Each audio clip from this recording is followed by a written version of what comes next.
Good morning students. 9th वाले बच्चे, सिद्धि हिंदी विद्यालय के ऑनलाइन क्लासेस में आपका हार्दिक स्वागत है। अब बच्चों, यहाँ पे सबसे पहले तो मैं आपको बता दूं कि हमने पहला पार्ट जो था, ठीक है, पहला पार्ट 2 बैलों की कथा, उसके बाद हमने सीधा काव्य 9वां काव्य लिया, साखियाँ एवं शब्द। ठीक है, साखियाँ एवं शब्द के स्वाध्याय की भी चर्चा हो गई। और ये साखियाँ एवं शब्द जो है वो कबीर के द्वारा लिखित थे।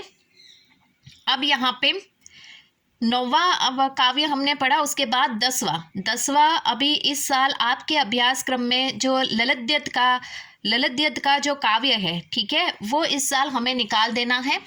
10वां काव्य बच्चों निकाल देना है, ठीक है। 11वां काव्य यहाँ पे पढ़ना है। आपको मैंने अभ्यास क्रम की सूची भिजवाई है, जिसमें मैंने पूरा एक वीडियो बनाया है। इस साल कौन से हमें लेसन पढ़ने हैं, कौन से लेसन निकाल देने हैं, वह सबसे पहले शुरुआती तौर से ही अभ्यासक्रम की सूची मैंने आपको भिजवाई थी और कहा भी था ये आप अपनी कॉपी में लिख लेना। तो इस साल अभ्यासक्रम में 9वां लेसन अर्थात जो 9वां काव्य था वो हमने पढ़ा। उसमें 1 से 7 तक के साखियाँ अर्थात 2 हैं और पहला पद दूसरा पद निकाल देना था। प्रश्नोत्तर में भी हमने जो उसके रिलेटेड जो पद थे प्रश्नोत्तर थे, सवाल जवाब जो थे वो हमने निकाल दिए, क्योंकि वो काव्य हमने नहीं पढ़ा, ठीक है। इसके साथ यहाँ पे जो 10वां काव्य है ललितगद्य का वाक काव्य का शीर्षक, वो इस साल हमें नहीं पढ़ना है। हमें अब यहाँ पे 11वां काव्य, ये 11वां काव्य पढ़ेंगे। उसके बाद हम वापस दूसरा पाठ जो है गद्य में वो पढ़ेंगे। अब यहाँ पे ये जो काव्य है 11वां लेसन जो हम पढ़ने वाले हैं, यहाँ पे उसके जो रचयिता अर्थात जो कवि है वो रसखान है। आपके पास बच्चों किताब है तो किताब में ध्यान दीजिएगा, उसमें रसखान का यहाँ पे चित्र दिया गया है। ये देखिए, ये रसखान का चित्र यहाँ पे दिया गया है।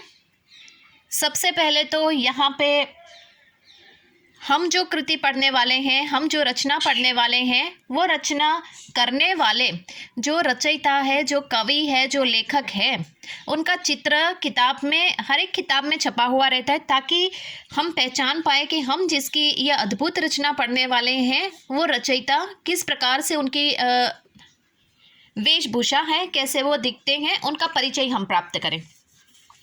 अब यहाँ पे रसखान जो है, हमारे इस 9th की किताब में रसखान के यहाँ पे जो काव्य हम पढ़ेंगे उसमें सवैया, उसमें आपकी किताब में आपने देखा होगा 4 पद है, 1 नंबर, 2 नंबर, 3 नंबर और 4 नंबर।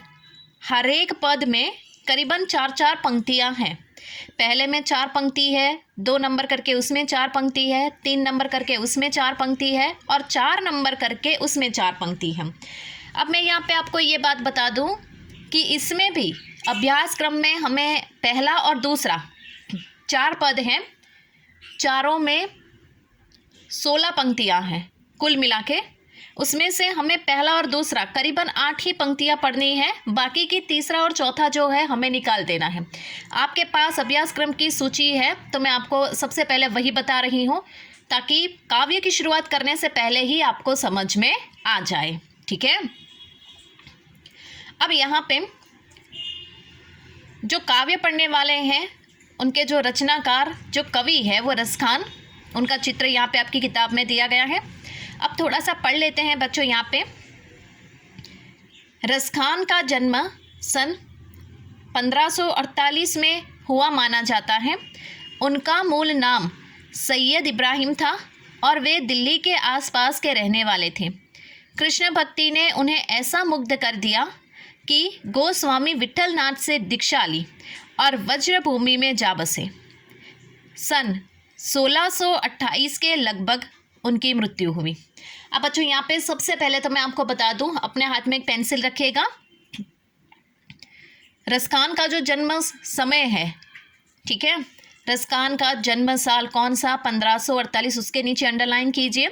उनका मूल नाम सैयद इब्राहिम था, उसके नीचे अंडरलाइन कीजिए। और यहाँ पे उनके जो गुरु थे उनका नाम गोस्वामी विट्ठलनाथ था, उसके नीचे अंडरलाइन कीजिए। और यहाँ पे उनकी मृत्यु 1628 में लगभग हुई मानी जाती है। ठीक है, इसके नीचे अंडरलाइन। ये 4 वाक्य मैंने कहे, उसके नीचे आपको अंडरलाइन करनी है। ये मैं क्यों बता रही हूँ आपको कि सबसे पहले हम जिसका परिचय प्राप्त कर रहे हैं। अब यहाँ पे रसखान, ये जो नाम दिया गया है, ये नाम साहित्यकारों ने उनको दिया है। उनका जो मूल नाम वो सैयद इब्राहिम है, जो दिल्ली के किसी आसपास के रहने वाले हैं। अब ये जो सैयद इब्राहिम है, ठीक है, उन्होंने कृष्ण के ऊपर, मतलब वो कृष्ण के भक्त थे और उन्होंने कृष्ण के ऊपर, मतलब कृष्ण की रचनाओं के ऊपर वो बहुत मुग्ध हो गए थे। कृष्ण की भक्ति के ऊपर वो काफ़ी मुग्ध हो गए। मुग्ध होना यानी खो जाना। इसके लिए उन्होंने यहाँ पे, कौन उनके गुरु थे? गोस्वामी विट्ठलनाथ। तो गोस्वामी विट्ठलनाथ से उन्होंने दीक्षा अर्थात कृष्ण भक्ति के बारे में उन्होंने जाना और फिर वज्रभूमि में जाकर रहने लगे। ऐसा कहा जाता है कि 1628 में लगभग यहाँ पे लगभग शब्द दिया गया, मतलब यहाँ पे इतना तय नहीं है कि, मतलब ये अगर शब्द नहीं होता ना बच्चों, लगभग 1628 में उनकी मृत्यु हुई। तो ये वाक्य क्या, एक प्रामाणिक और वास्तविक वाक्य है, लेकिन यहाँ पे ये लगभग लगा हुआ है ये शब्द। इससे क्या, सिर्फ अनुमान किया गया है कि उनकी मृत्यु 1628 में हुई होगी। अब यहाँ पे ये जो बच्चों रसखान हैं, उनकी कृतियों के बारे में थोड़ा सा परिचय प्राप्त कर लेते हैं। सुजान रसखान और प्रेम वाटिका उनकी उपलब्ध कृतियां हैं। रसखान रचनावली के नाम से उनकी रचनाओं का संग्रह मिलता है। प्रमुख कृष्ण भक्ति कवि रसखान की अनुरक्ति न केवल कृष्ण के प्रति प्रकट हुई है, बल्कि कृष्ण भूमि के प्रति भी उनका अनन्य अनुराग व्यक्त हुआ है। उनके काव्य में कृष्ण की रूप माधुरी, वज्र महिमा, राधा कृष्ण की प्रेम लीलाओं का मनोहर वर्णन मिलता है। वे अपनी प्रेम की तन्मयता, भाव विह्वलता और आसक्ति के उल्लास के लिए जितने प्रसिद्ध है, उतने ही अपनी भाषा की मार्मिकता, शब्द चयन तथा व्यंजक शैली के लिए उनके यहाँ वज्र भाषा का अत्यंत सरस और मनोरम प्रयोग मिलता है, जिसमें जरा भी शब्द आडंबर नहीं है। शब्द आडंबर मतलब शब्दों का दिखावा, जैसे बाह्य आडंबर बाहरी दिखावा, वैसे शब्द आडंबर मतलब बच्चों क्या, उसका मतलब होता है शब्दों का दिखावा। तो यहाँ पे सुजान की कृतियों के या रसखान की कृतियों के बारे में बताया गया है, जिनका नाम यहाँ पे दिया गया है, जैसे कि सुजान रसखान और यहाँ पे रसखान रचनावली। तो उसमें उनकी श्रेष्ठ कृतियाँ हैं।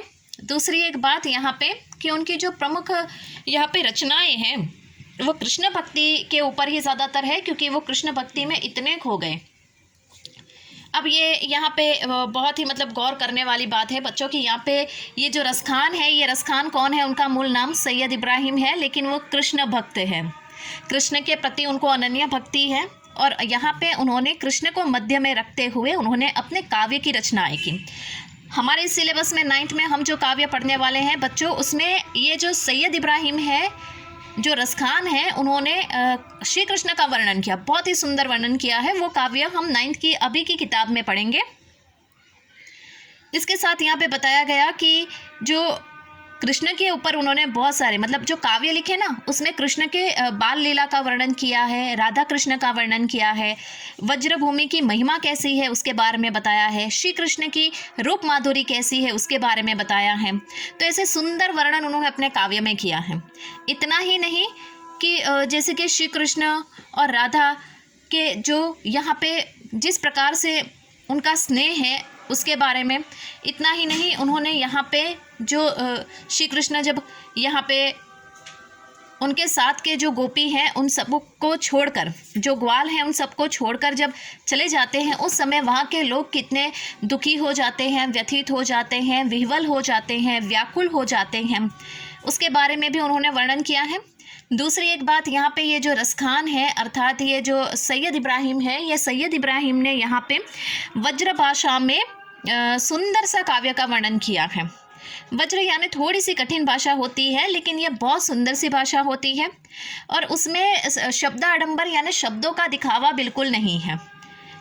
और भाषा भी बिल्कुल सहज और सरल है, थोड़ी वज्रमयी है, लेकिन फिर भी उनकी जो लिखने की शैली है वो अद्भुत शैली है। तो बच्चों आज के इस वीडियो में यहाँ तक ही हम देखते हैं। यहाँ पे हमने रसखान अर्थात ये जो सैयद इब्राहिम है उनका परिचय प्राप्त किया। आगे के वीडियो में मैं आपको ये जो काव्य है ये काव्य का सारांश बताऊंगी, ठीक है। पहला, दूसरा, तीसरा और चौथा 4 यहाँ पे पद है, जिसमें से मैं आपको चारों के 4 पद के भावार्थ बताऊंगी, लेकिन पढ़ना सिर्फ हमें पहला और दूसरा ही है, लेकिन भावार्थ पूरे काव्य का देखेंगे, ठीक है, जो नेक्स्ट वाले वीडियो में हम देखेंगे। आज के इस वीडियो में हम यहाँ तक ही देखते हैं। रसखान अर्थात यहाँ पे हमने कवि का परिचय प्राप्त किया, यहाँ रुकते हैं। Thank you.